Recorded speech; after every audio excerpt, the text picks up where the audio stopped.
Alright, so this is what uneven mewing does to your face. When you put more pressure to one side of your face, on the one side of the roof of the face, and less to the other, this is the side where I put more pressure. And if you see this side is not less defined compared to this. And so what happened was, when I was new with the mewing, I started with mewing, and then I found out about hard mewing, and then I started to do hard mewing. My posture was good of the tongue. At first, when I started mewing, I was pushing only the tip of the tongue on the roof of the mouth, but then I learned how to do it properly, like put the whole tongue on the roof of the mouth.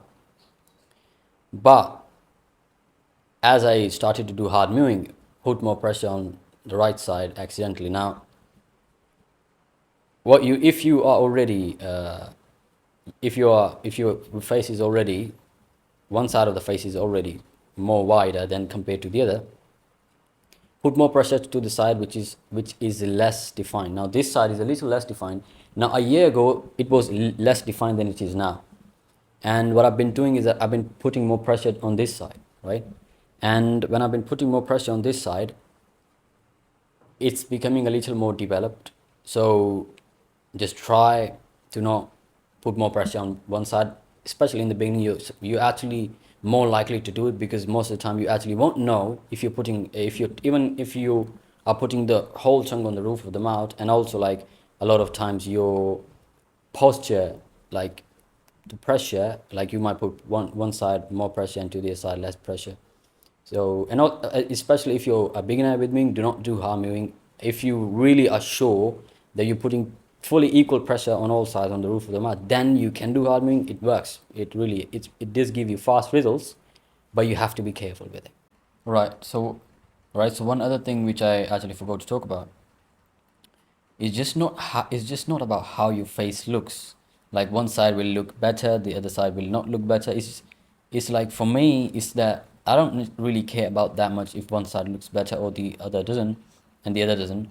It's about, like, when you close your mouth like this, right? And it does not even feel even, right? It does not feel even, and one side of your face is white and the other is not, and it's not comfortable. Like, you have to kind of like move your jaw to kind of feel, a lot of the times you're gonna be feeling like you don't like you will feel like your jaw is not, like, both the left and right, whatever the side is, which is more developed, it's not equal, and it just doesn't feel good, right? So it's just not about looks, that, yeah, one side is developed and the other isn't. So it will not feel good. Like, it's just not something which you would like. So be careful if you think you're doing this, or be very sure with the posture that you have of your tongue. Make sure, if you're a beginner, obviously, make sure first you don't do hard mewing. And as you, in the beginning, you might actually put pressure on the, like, on the, even, like, you might push your teeth as well, because and you might also put only the tip of the tongue on the roof of the mouth, and you have to put the whole tongue on the roof of the mouth. Then you know what you're doing, that you're doing it right. The back and the middle and the front, all of it to the on the roof. And mostly you have to put pressure on the back. Don't put it on the front.